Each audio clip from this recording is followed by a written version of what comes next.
right, it looks like we're going to go ahead and get started. Everybody here okay? Sounds good? All right, fantastic.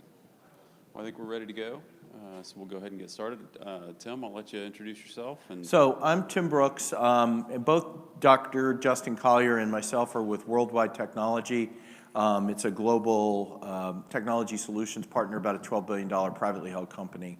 My role is Managing Director for AI Solutions. Our AI practice is just about 4 years old.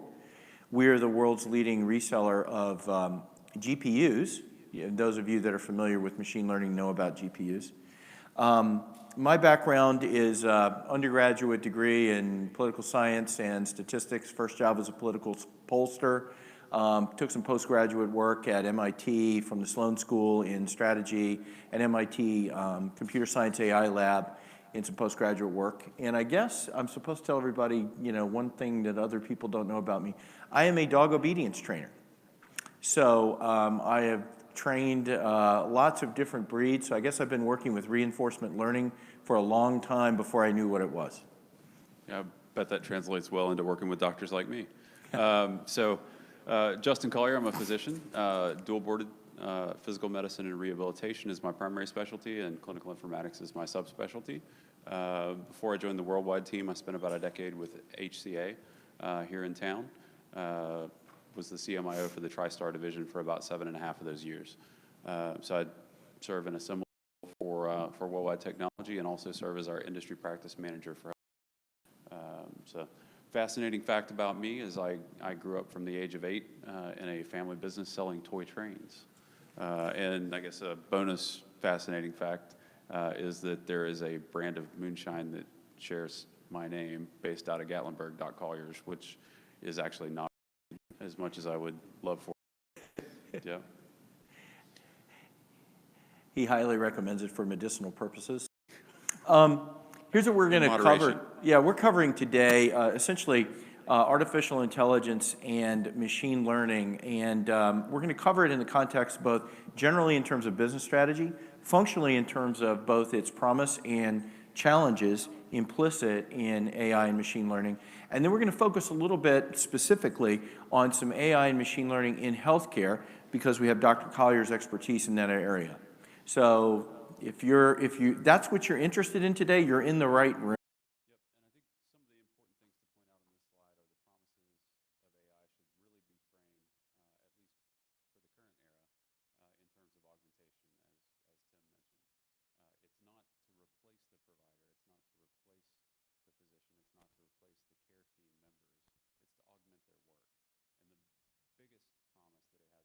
Automate a lot of the mundane tasks so that they've got time to do the more important thing that only humans can do, and that's providing the actual care, bringing the care back to healthcare. So bringing empathy back to medicine, as Eric Topol's recent bestseller has pointed out. So the real business purposes, if we look very strategically, like C-suite, for why AI is important, it's for the classic business strategies. Those top 3 are classic business strategies. They've been taught in every MBA program for decades now. Those are Michael Porter's classics. So example of cost leadership is what drove Walmart to great success, right? Differentiation, how do we differ in terms of delivering our service? Think back 20 years ago to Netflix when it still distributed via the post versus Blockbuster, and you mailed back your DVD after you watched it. Then they differentiated their service offering again by going to streaming. That's an example of differentiation. Focus, many examples of focus. Focus would be Amazon with recommendations that people who looked at things that you looked at have looked at also these other things. In other words, tailoring recommendations using machine learning to what you needed. There isn't a group of elves behind the scene doing, algorithms and creating from the data. This is a machine who was originally taught on data, now expanding and learning continuously to give you your offer. There's a final emerging strategy which is really important, and that is if we can redefine all of us in our business as making a series of intelligent predictions. Predictions about how to budget, where to put an initiative, who to make the next sales call on, what sort of care to give to the next patient. These are all predictions that people make, and these predictions are conditioned by their experience, their intelligence, who they talked to the last time, any sort of confirmation bias they may already have.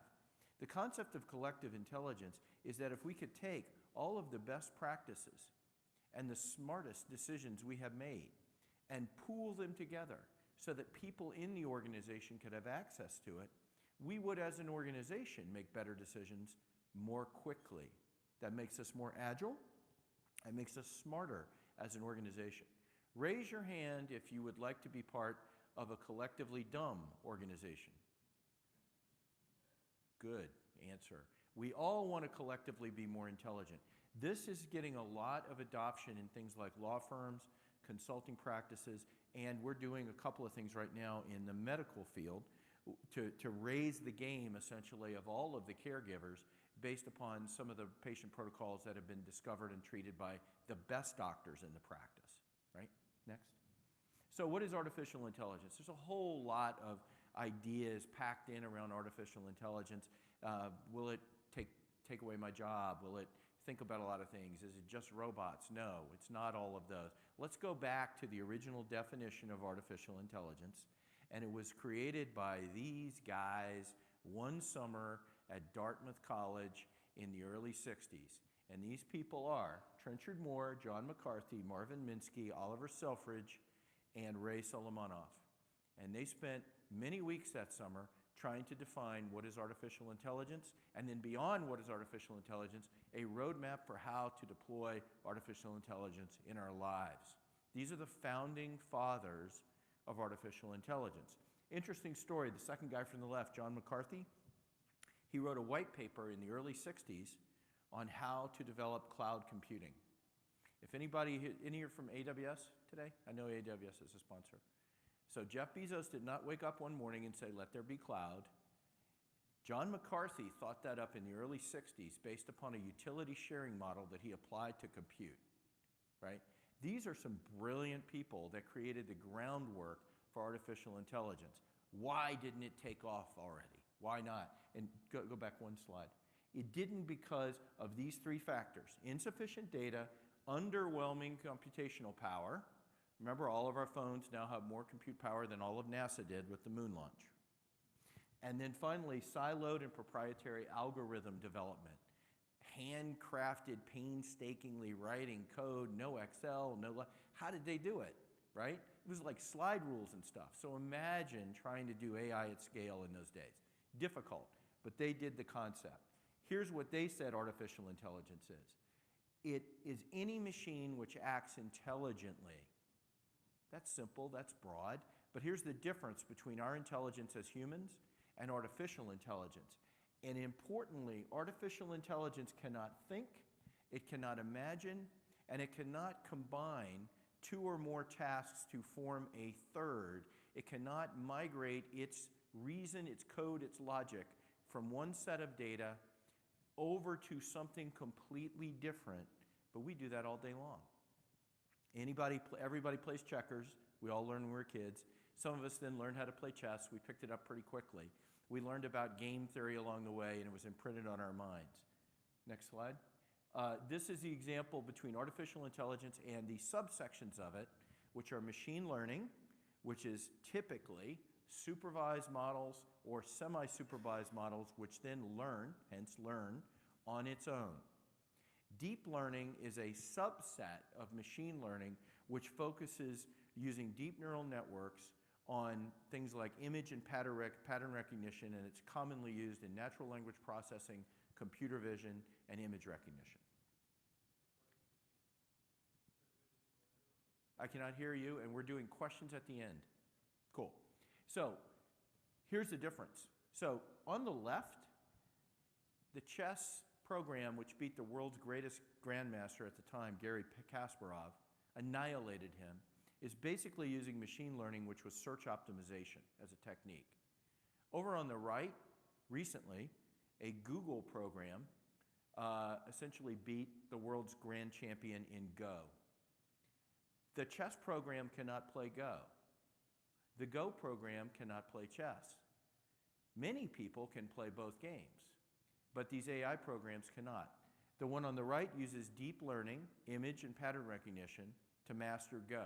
The one on the left uses search optimization, which is a form of machine learning. These are some of the functional applications of machine learning and the types of frameworks, and this is just very broad, types of frameworks for which machine learning might apply. So you'll see reinforcement learning here, which is robots, real-time decisions, game AI. Up here you'll see clustering. Targeted marketing is an example of clustering, right? So in your Instagram feed, some of that targeted marketing will come up through clustering, initially through clustering, and then it can eventually become very individualized based upon reinforcement learning introduced to the model. Next one. This is deep learning and an example of just some of the deeper, this is a mathematical representation. Nothing actually looks like this. These are deep learning neural networks, which are used in combination to process and discern patterns in data. And because there's multi-levels of it, it's called deep, right? It's very deep in that it goes many neural networks down in order to derive its insights. Next. So in the real world, that's Yelp. So back in the day, in the early days, Yelp took photos of places and used humans to categorize those as being interior or exterior. It now does much more refined types of recognition of photos. But what it was doing was teaching a model how to recognize exterior from interior. But rather than using rules, it simply flooded the model with data, and it took humans to annotate those files and teach the model. Then the model learned on its own, and then exceptions and anomalies were cast out, and then the model learned again from each one. So now it has a very, very high confidence level as a model. Next slide. Is Rob Lowe being very upset that his Twitter feed was no longer sending him everything, but was sending him what Twitter thought he might want to see? So this was an example of Twitter using a strategy of focus on the customer, because there's so many tweets. Send the tweet user the stuff that Twitter thinks they're most likely to be interested in, but Rob was upset with that. So really what Rob was upset with was their model that had been developed to send customized tweets, because we can't drink all of that through the fire hose of Twitter, but the things we'd be most interested in. So that's how they used that model.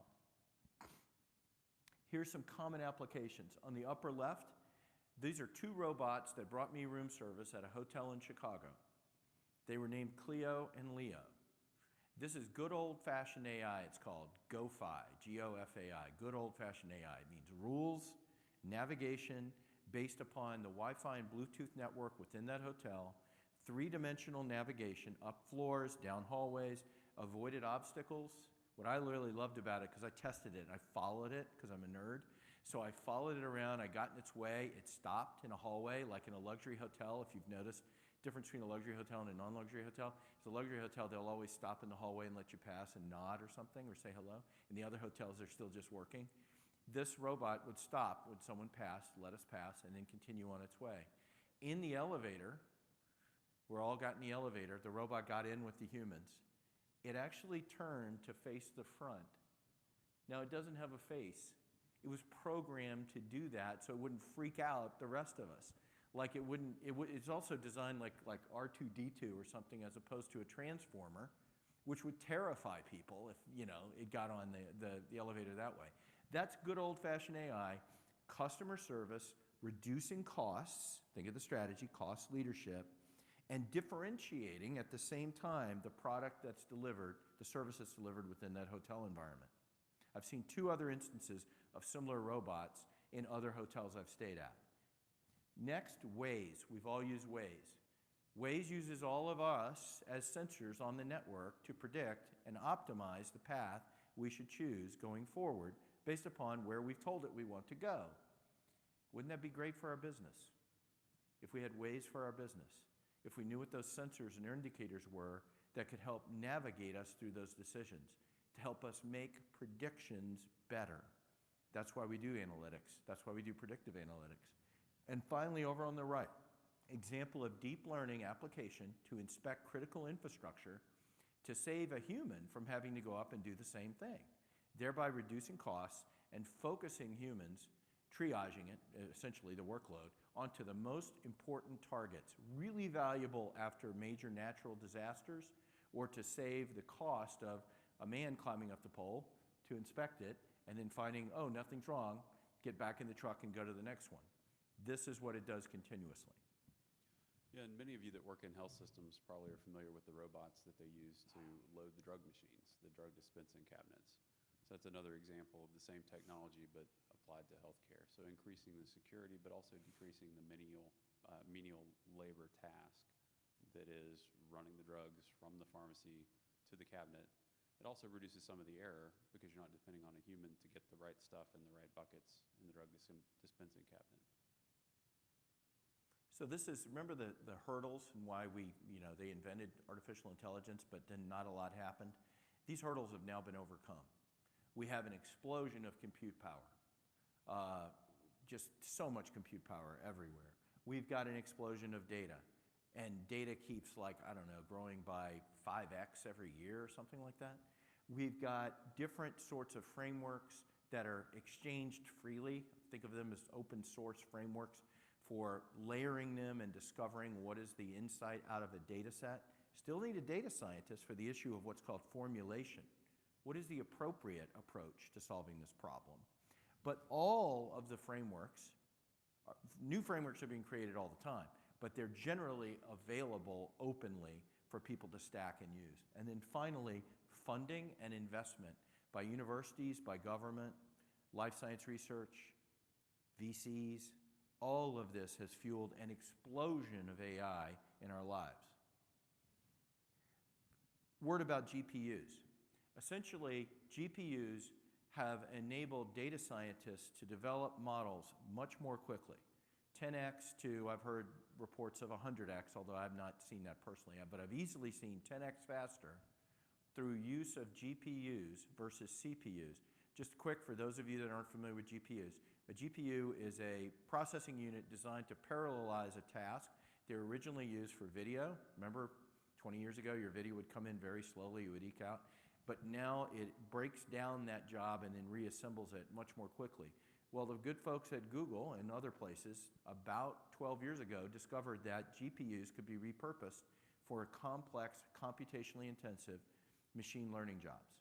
And that enabled these data scientists to create their models much more rapidly and determine if it was success or failure.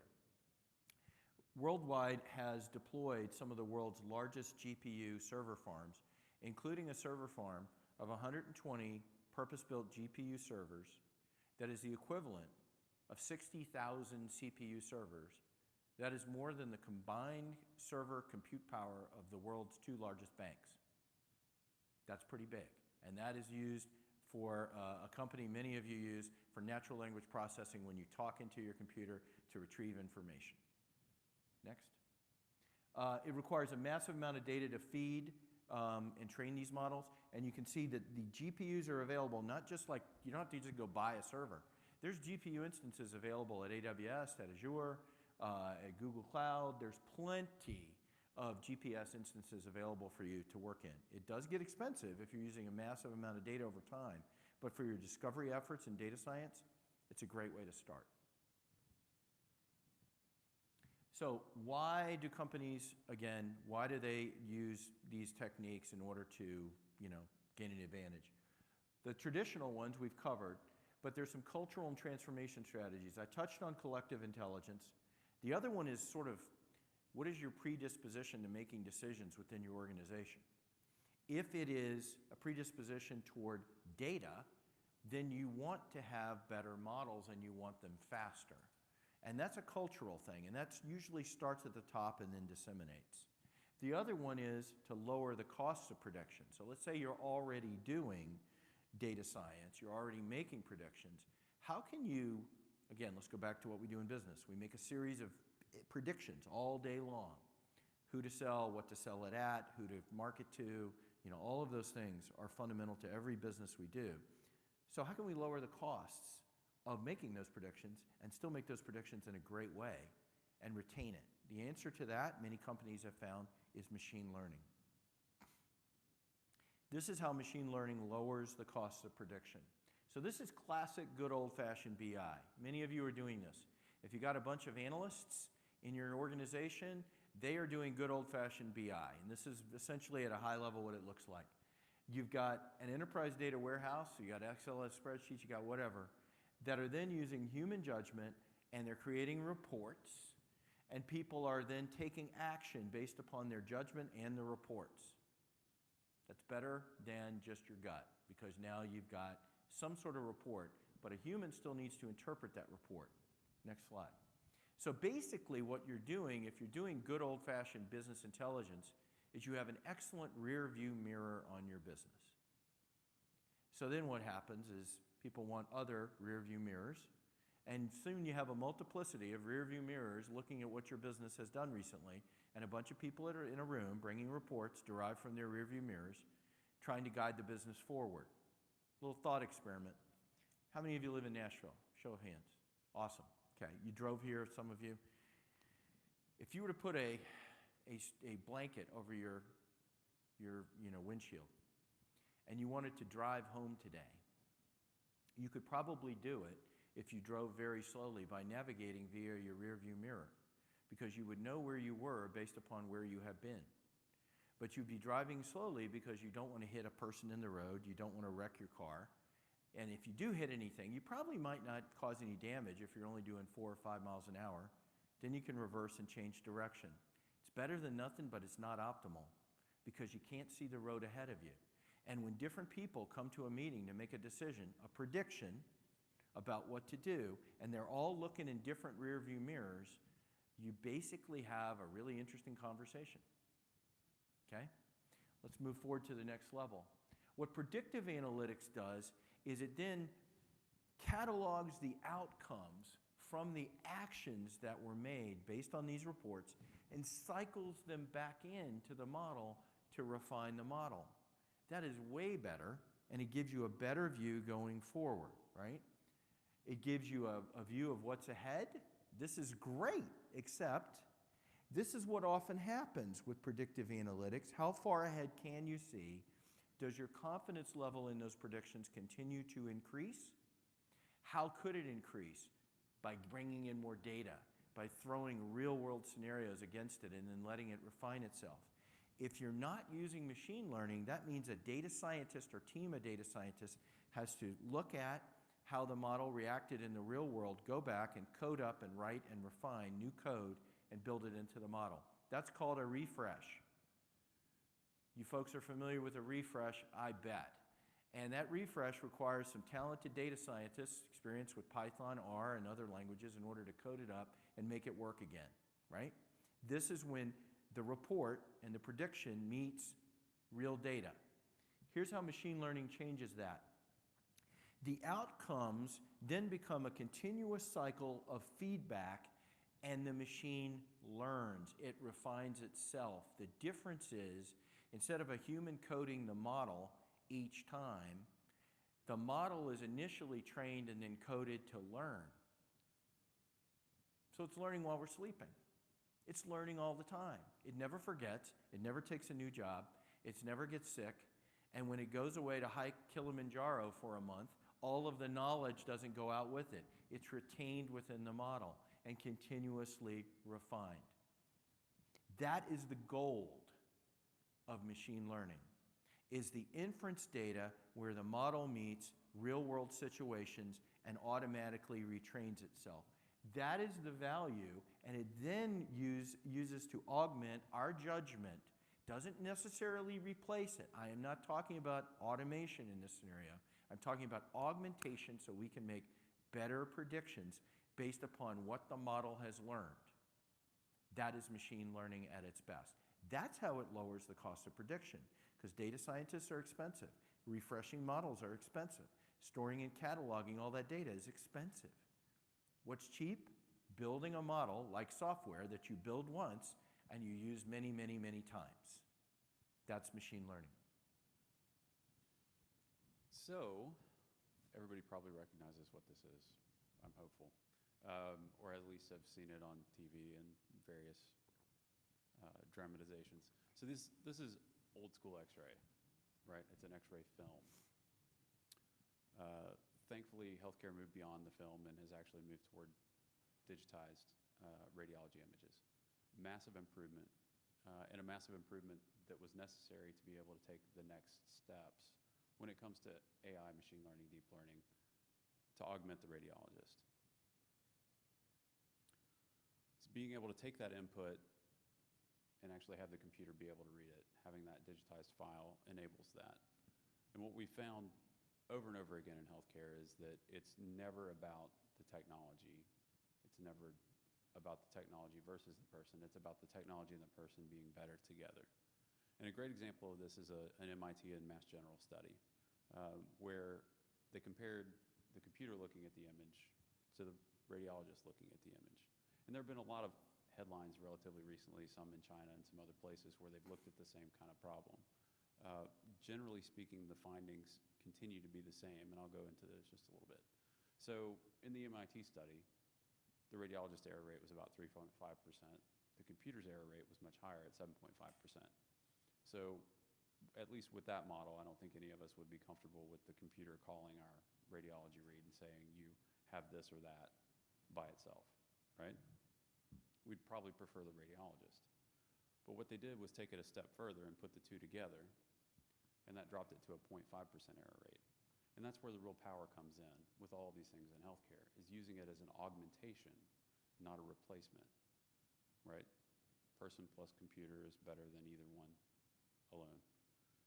And all of the subsequent studies, even though the computer keeps getting better, the computer plus the person is still the best. Another example of that we're going to see happen is in the pathology space, right? So today in most hospitals, healthcare organizations, pathology still relies on the creation of glass slides, and that's where that process stops. Needless to say, it's really difficult for a computer to read a glass slide. There's not a file type there.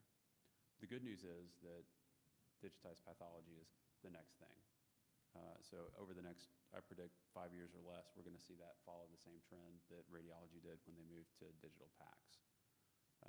Not only is that better in terms of being able to use the image data, but now you can back it up.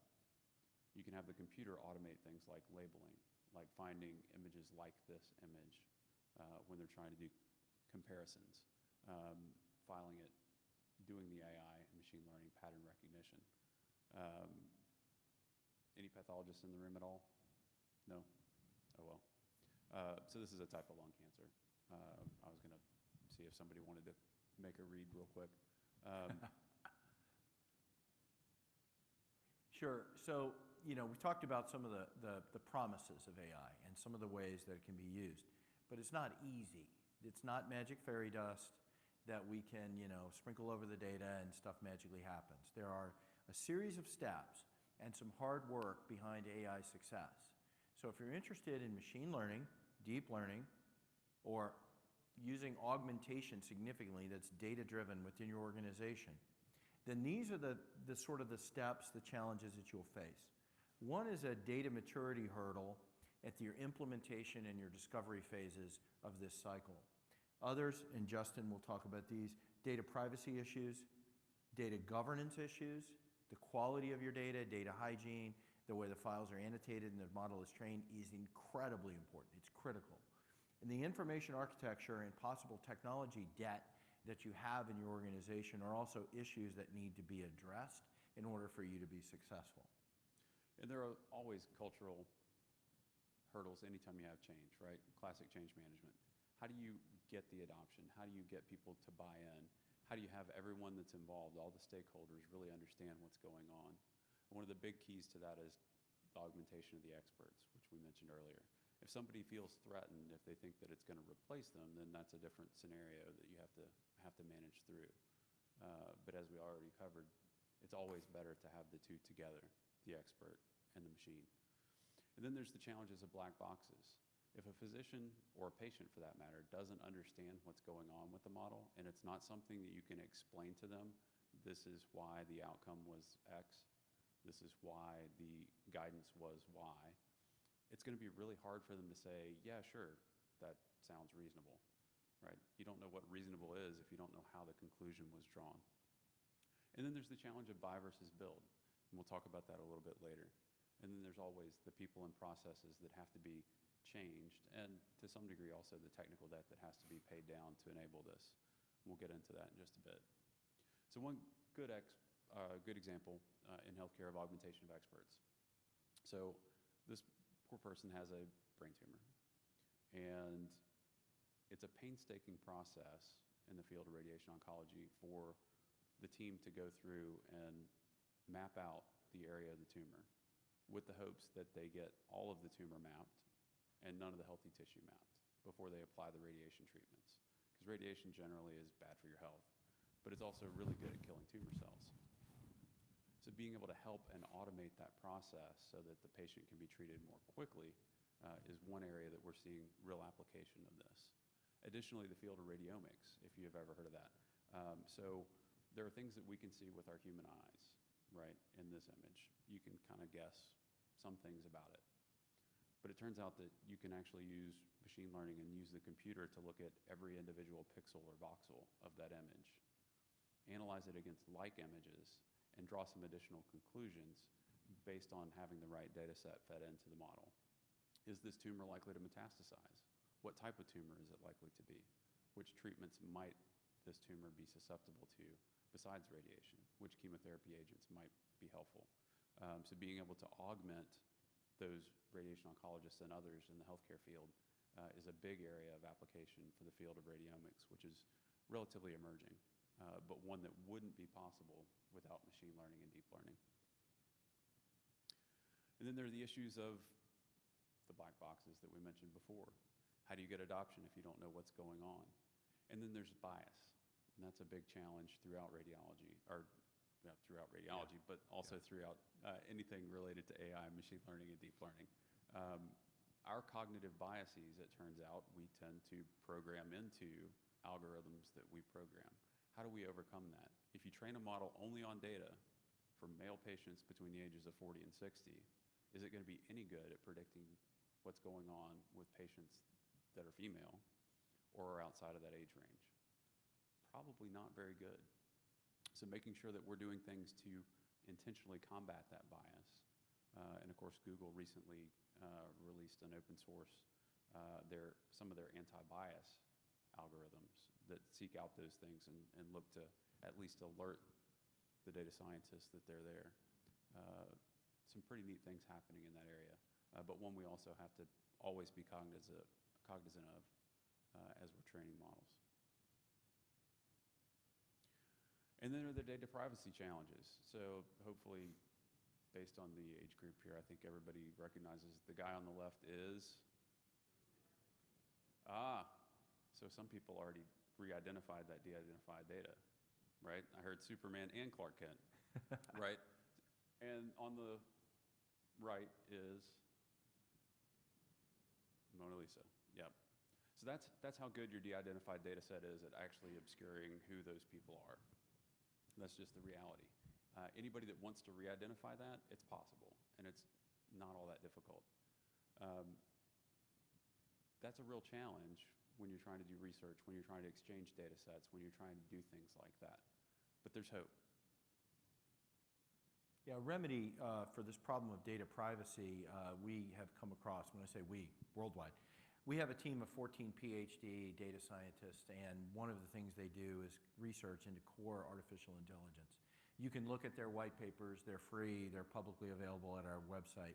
But one of them was around what's called a generative adversarial network, a GAN as it's known.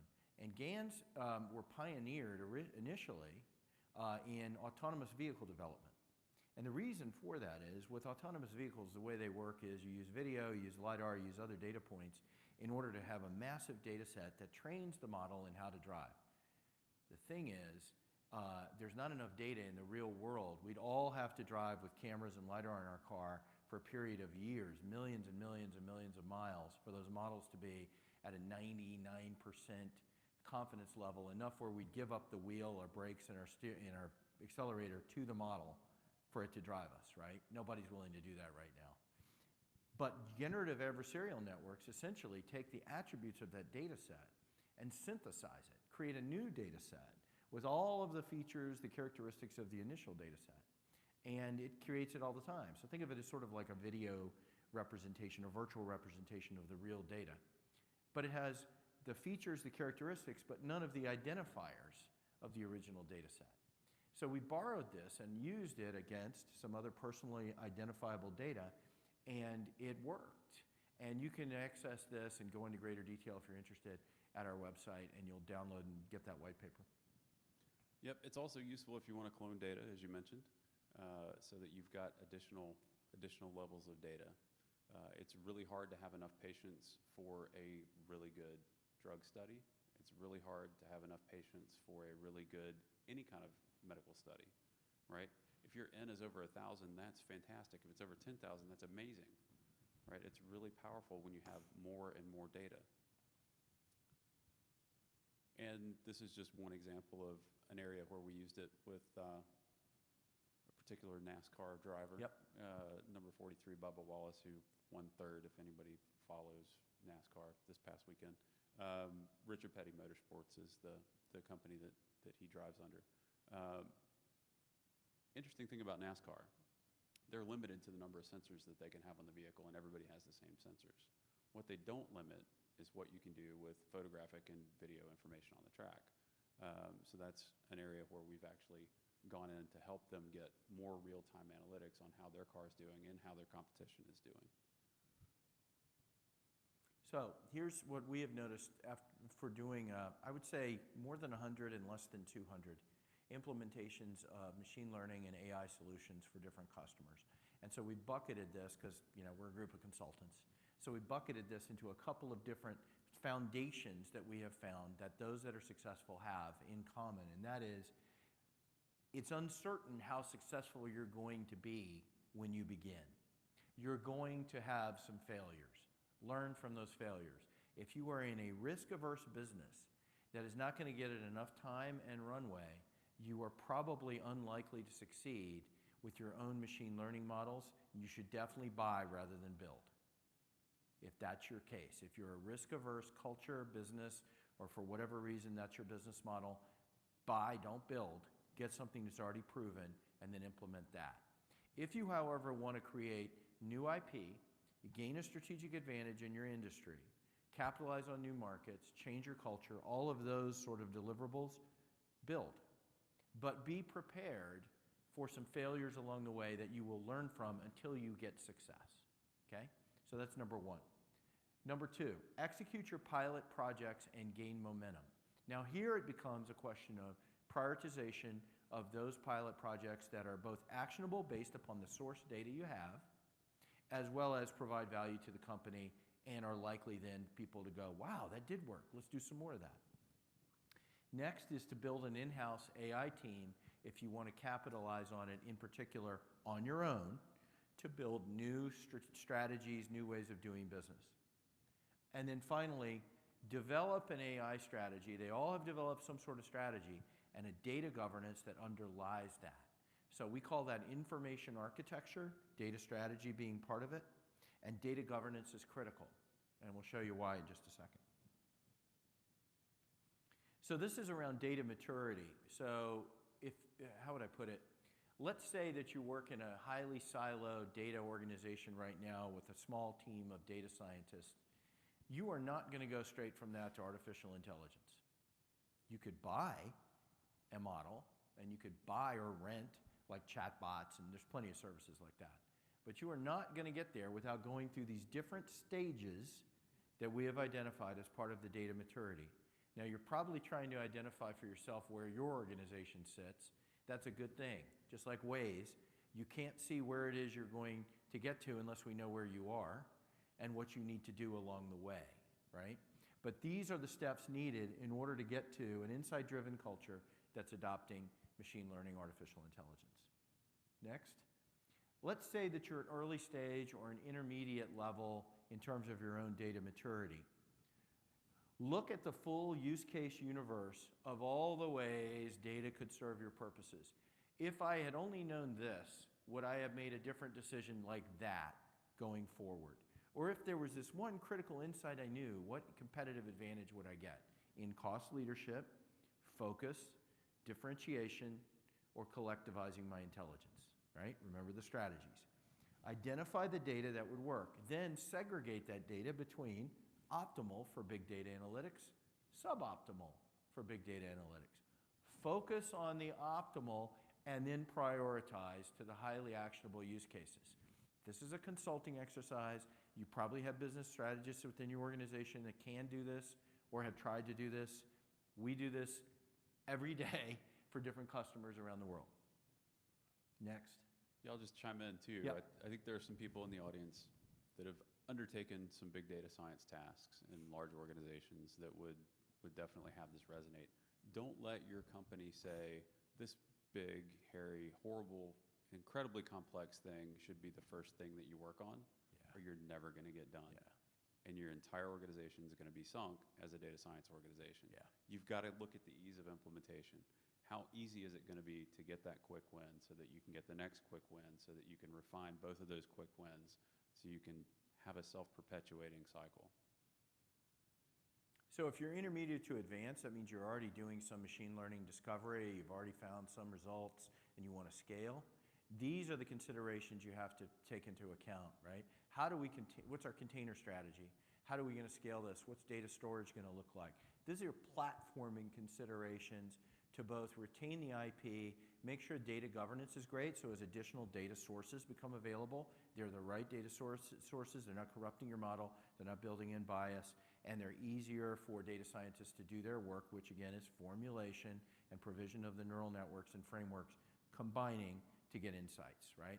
We have seen a lot of companies that I would say 3 years ago, 2 years ago, started in like machine learning and discovery, have now gotten to the point where this has become really, really important, and where they had pockets, or let's say call them silos of discovery, they now want to combine those and allow data scientists to share models and things like that. Big in pharma in terms of R&D, big in financial services. There's still some data privacy concerns in healthcare, but we do see, I've had some conversations recently with customers in healthcare about this, but in pharma, this is where everybody's at right now. Yep, and just like everybody says data is the new oil, if you think about oil when it comes out of the ground, it's kind of this dark sludge that's not good for very much because it's full of impurities, right? Unless you have that data quality level, you're not going to do much with it. It's not going to propel your engine anywhere, right? You've got to be able to refine that. So that data quality step is vastly important. Make sure you're working with rocket fuel if you're trying to get to the moon, all right? You can't just pour the data in and hope everything works out. It's going to clog up your engine. You're going to be dead on the water. Okay. So here's a critical difference. I showed you the cost of machine learning and how machine learning reduces costs. This really also brings it home in that if you look there, conventionally, data scientists code a model. What they're doing in machine learning is they're coding the model to learn, as opposed to coding the model, hard coding it, good old-fashioned AI. They're coding it to be able to learn. And that creates a virtuous cycle in terms of the data and the inference when that model meets new data in the real world.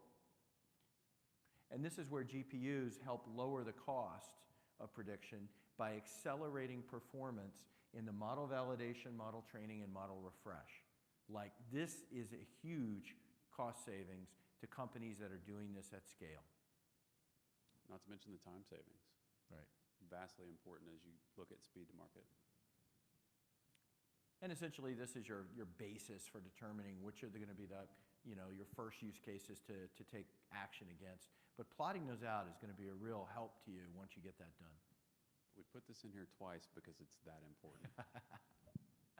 And it says something about build your in-house AI team. So these are the skills we have identified as being critical to in-house AI. Now, I have actually met a few people that combine almost all of these skills in that one human. But that is rare.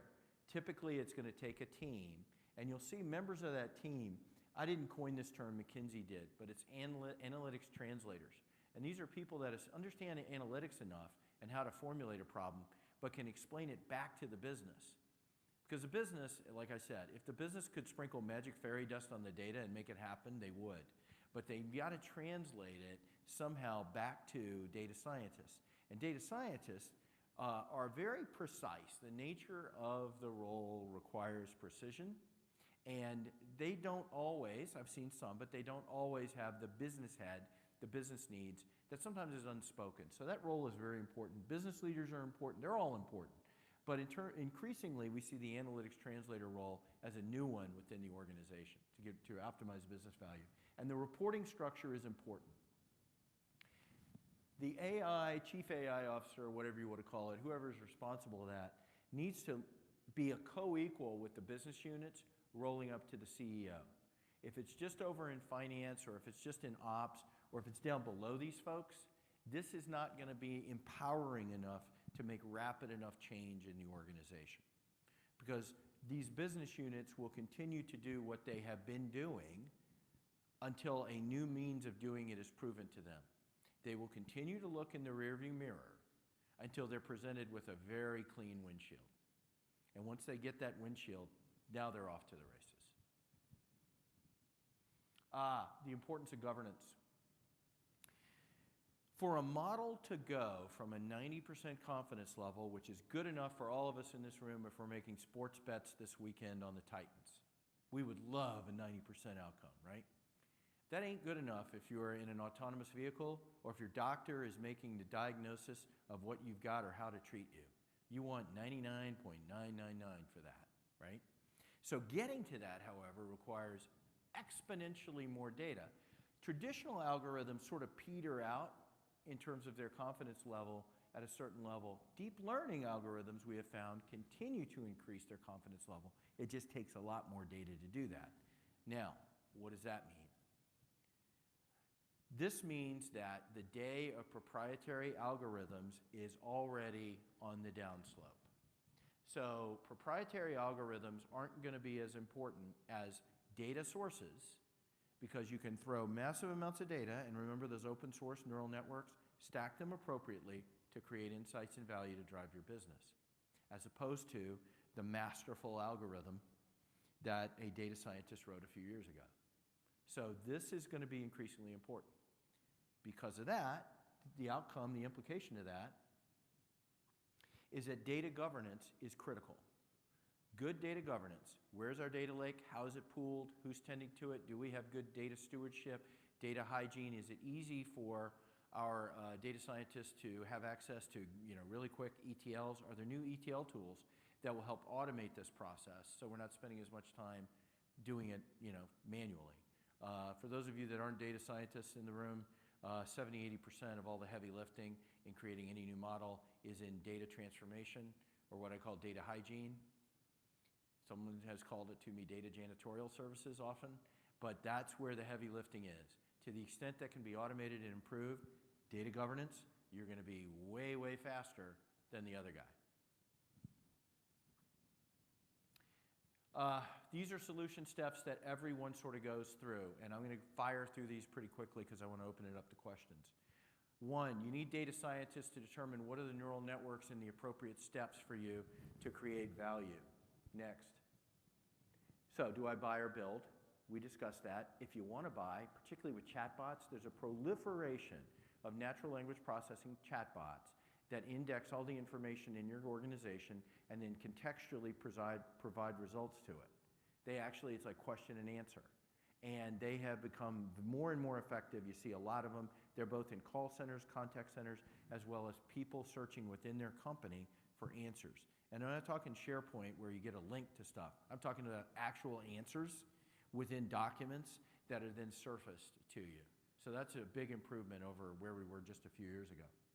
Yeah, we're seeing a lot of applications of conversational AI or chatbots throughout healthcare, both to improve the clinician experience, right, and get them the information that they need at the time that they need it, particularly if it's just about the organization. Where do I find X? How do I do Y? But also a lot in terms of the patient experience. How do you get them the answers that they need about their condition, about their medical diagnoses, about their medications, things like that? Not that it's a bad thing for patients to be engaged and to go to Dr. Google to find out information, but what's the quality of that information? Because Dr. Google is also a notorious liar, right? So be able to provide them with actual science that answers the questions that they have about what's going on with them. So if you're going to do this in a serious way at scale, you also need to choose your high-performance compute environment. So it could be workloads that are bursting to the cloud. There's plenty of GPU instances there, which is what you're going to need to do it. And you could take your storage and do it in co-location. You could keep that in a data center, or you could move all your storage to the cloud if you want. But these are decisions you're going to need to make. These are sort of information architecture decisions that then drive what does our infrastructure look like. So first the information and the data governance, then the applications, how are we going to use it, then finally what's the infrastructure. Don't go backwards. Don't go the other way. Don't go from the infrastructure, because now you've sort of boxed yourself in, right? Yeah, if you go out to buy a whole lot of AI, somebody will sell it to you. Yeah. And then you're going to develop and refine your model and deploy at the edge. We're seeing a lot of that. That's really interesting, where the mothership collects information from various either franchises, from operating rooms, from urgent care centers, from a lot of different sources, and then refines the model. This is the way autonomous vehicles are going to work, by the way. The model's being refined, and then the inference, the edge device is in your vehicle to guide you, right? Because of latencies, you can't do it through the cloud. It's in your vehicle. Same way in the operating room. If you've got a 3D representation of a live beating heart and a catheter going through it, that's an actual company. Uses GPU acceleration to create its models in its cloud and delivers them through an edge device to a server right in the operating room. So the doctor now takes a three-dimensional view of a beating heart while a catheter goes in it. That is augmenting a surgeon's performance in real time through machine learning. And we've dropped a lot on you today, so questions? Yep.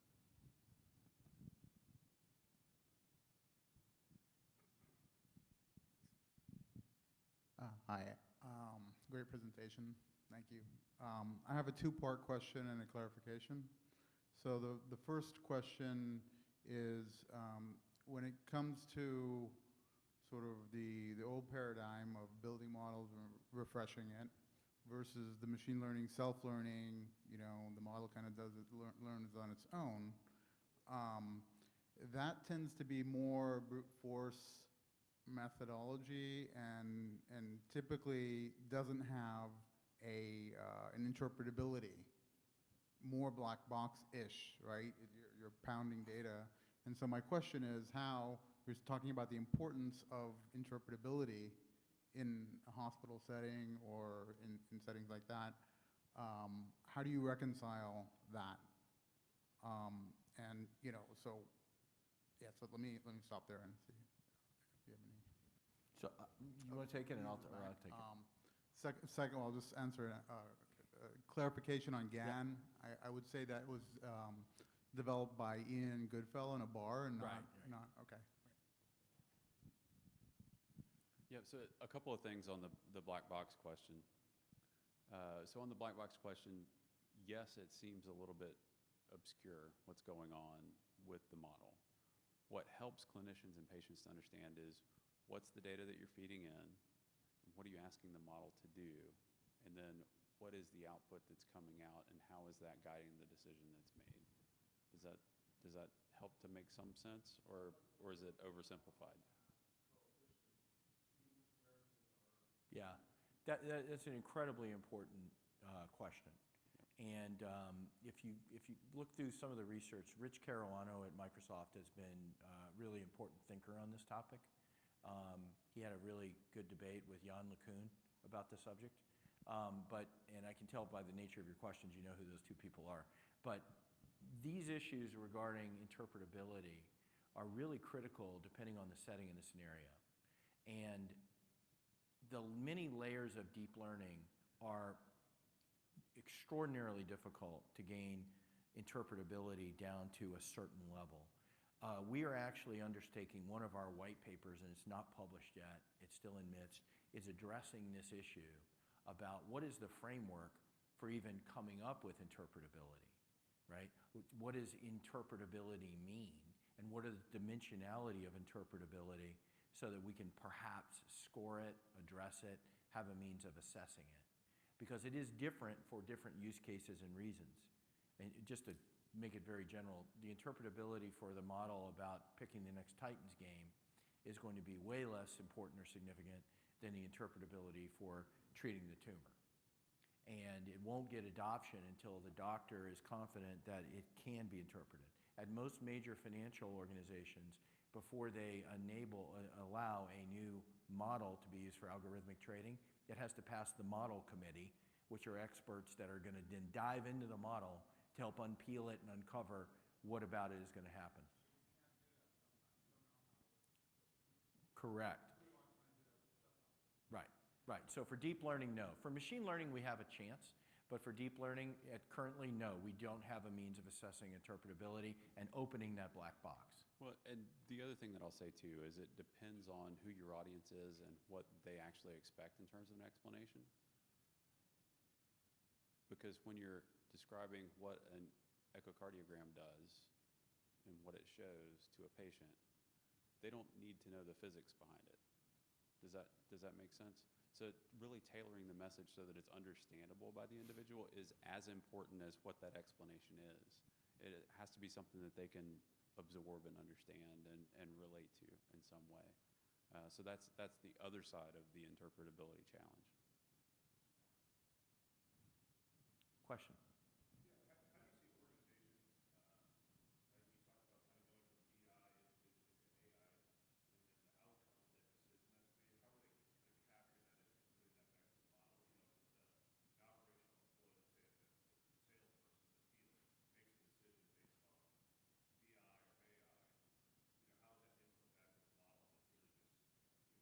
Yeah, that's all over the place. So there should be a mechanism to capture the data and the outcome from that decision, and then cycle that back in, and that is as different as every company in every situation we've seen. In some cases, it's nicely harvested and it's there. We came across a research university. It's one of the top 10 in the country in cancer treatment, and they had 10 years of patient treatment data, which for cancer, because it can manifest itself in different ways over years, is tremendous. And the data is pristine. It's beautiful. It's like, here's how we treated the person at each level. Here was the outcome. Here was the rest of their quality of life assessment. It was terrific. That's rare. Usually those outcomes aren't sufficiently tracked and woven back in. So like I said, the best time to start was 5 years ago, but the next best time is probably now in terms of capturing and harvesting that if you're serious about weaving data into your decisions and making better predictions.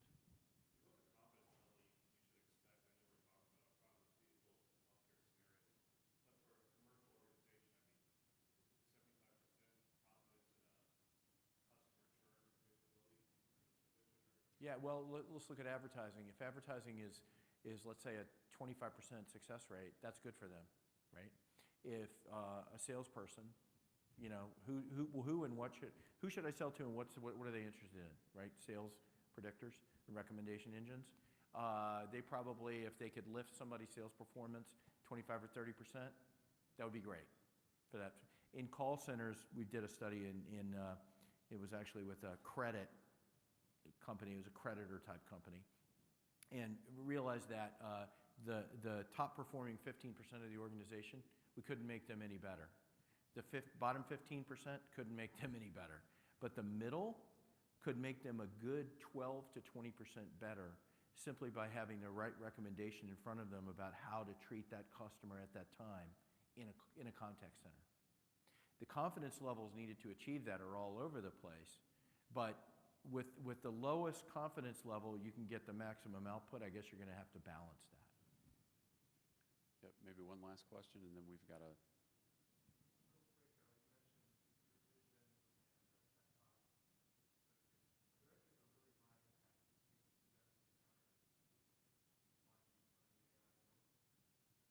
Other high impact use cases. Oh, we'd be here the rest of the night.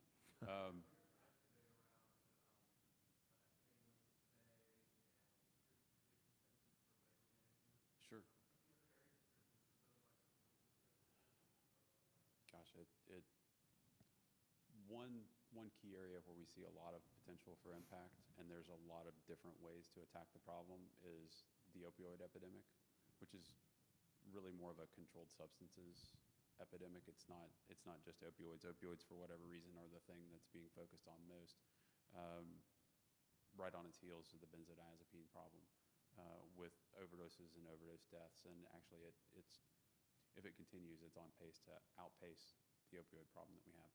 So in those situations, you've got a lot of potential, both to look and predict at which patients might either be active abusers or at risk of abuse, so that you could guide some of the prescribing and potentially even have some proactive outreach rather than waiting for the overdose in the emergency department.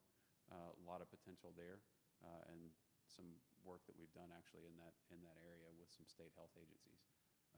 There's also the ability to look at prescribing patterns by the physicians. Not only how do they compare to their peers, how are they stacking up against the CDC guidelines, but are there other things that vary, just to make those physicians aware. A lot of times if they just see how they stack up against peers or see how they stack up against guidelines, that can change prescribing patterns in a quick way, because physicians are competitive, right? You give us a bar, we're going to try to jump over it. So that's just a couple examples with that particular use case. Another key area, I think, is probably going to be around preventing antibiotic resistance from occurring. So being able to better predict what the right medication is for the patient based on hospital antibiogram and other things like that, and provide some of that guidance in, so that you're using the least complex, least potent, most basic medications rather than going to the big guns from the beginning and then de-escalating. There's a lot of potential there as well, just to throw out a few from the hip. Yeah, but there are so many use cases in healthcare. We really could stay here probably for a week and not scratch the surface. Yep. Well, thank you all for your time today. Really appreciate it, and hopefully this was useful.